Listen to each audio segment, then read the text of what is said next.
Have you been looking on the World Wide Web and searching up homes in the $500,000 price range? Well, today I'm going to tell you just about everything that you need to know money-wise about purchasing a $500,000 home. Are you guys ready? Let's begin. All right, so buying a home at $500,000 could feel a little bit intimidating and overwhelming. But if you are in that price range, you want to be well informed. You are the type of consumer that is getting ready to invest a lot of your hard-earned income into a home. So you want to be prepared and be knowledgeable before you go into the home buying process. So what I'm going to do today is go over some very specific numbers with you about what you're going to need to purchase in this price range. Keep in mind, none of these numbers are set in stone. These are ballpark numbers in my experiences with real home buyers who purchase homes in the DMV. All right, you guys ready? I'm going to jump right in. Okay, so the first question that you probably want to know is, am I in the income range to purchase a home that costs $500,000 or in that ballpark or possibly higher? If you are going to purchase a home, your lending program, your bank, your credit union, or your private mortgage lender is going to look at your debt to income ratio. That being said, it's going to depend upon two things: how much money you bring home and how much money you owe, i.e. debt to income ratio. If you're going to purchase a home and you're looking to buy an FHA, your debt to income ratio that the bank will use is going to be 43%. For most people, that is going to be an income requirement in the plus range of $100,000 or higher. What the bank is going to do is look at your gross income, which means the amount of money that you're bringing home before taxes. And they're going to take 43% of that. And that is what your maximum debt would be. That includes your car payment, your credit cards, and any other debt. So if you take your monthly income, look at what you're bringing home, again, before anything is deducted, and multiply that by 43%, you will be able to determine how much money the bank will likely give you towards purchasing a home. Once you have applied for a home loan and you have received your pre-approval letter, it is time for us to go shopping for a home. After you find the home of your dreams, you are going to want to show the seller that you are sincere in your intent to purchase the home. You're going to put down what's called an EMD, or earnest money deposit. In the $500,000 price range, you want to put down $4,000 to $5,000. The good news about your earnest money deposit is that it actually is a credit, and it goes towards your down payment and closing costs on the day that you purchase the home. The next part of the home buying process is the inspection of the property. When you purchase a home, there are a variety of inspections that you can choose to get on the property. The standard inspection is going to cover your structural things like the HVAC, the plumbing in the house, the overall structure. If you're going to go with that inspection, you're looking at a price range of $400 to $600.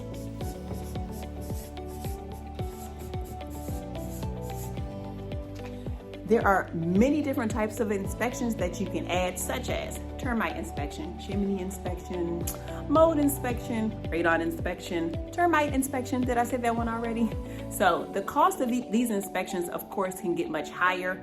However, I typically recommend going with your standard structural inspection, and depending on the condition of the property, the year of the property, and other different elements, we make the decision together which inspections are recommended for your dream home.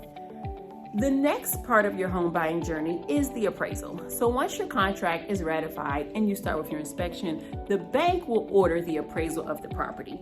That's because the bank wants to make sure that this home that you are purchasing is actually in the value of the offer price.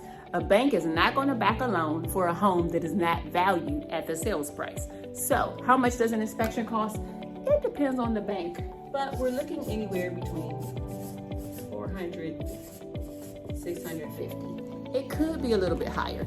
The thing about the appraisal is that typically you don't pay the appraisal up front. It actually is billed to you on the day of closing. So with the inspection, you do pay that out of pocket, but with the appraisal, it is billed to you at a later time. Thus far, all of the funds that you have been required to pay so far have been prior to the purchase of your home. This next fee is the fee that you will pay on the actual day that you go to closing and receive the keys to your home. And this is your down payment. There are different types of loans that we're talking about. However, if you're doing FHA, the minimum down payment is going to be 3.5%. You can always put down more for the purchase of your house, and if you do that, your mortgage would be lower. However, if you're doing 3.5%, you're talking about a down payment of $17,500. So on the date that you purchase your home, you're going to be paying two different fees. They'll all be lumped into one sum, but you will be paying the two fees. One is the down payment that we just talked about, and the second one is your closing costs. What are closing costs? Closing costs are basically the fees that you're going to pay that are lumped into one sum. Those fees include your title company fees, your lender fees, your taxes, your insurance, your homeowners association fees, if there is a HOA, and any other relevant fees. Those will be lumped in together as your closing costs. How much are closing costs in this $500,000 price range? Again, I can't tell you the exact amount because there is no percentage. However, I have seen the range of $10,000 to $12,000. Remember that these numbers are not set in stone. Talking to your lender will give you an idea of exactly how much you need. You will get this information long before you get ready to go to the closing table so that you are prepared and you know the exact amount that you're going to need to purchase your home.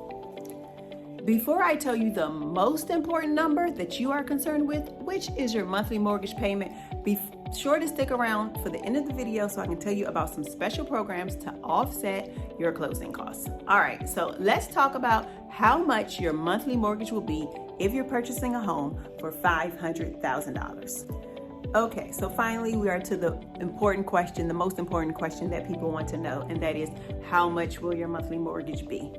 Wow, I cannot give you an exact amount. I can tell you a range. And keep in mind, this does not include taxes and insurance because that is going to vary according to the county where you purchased your home.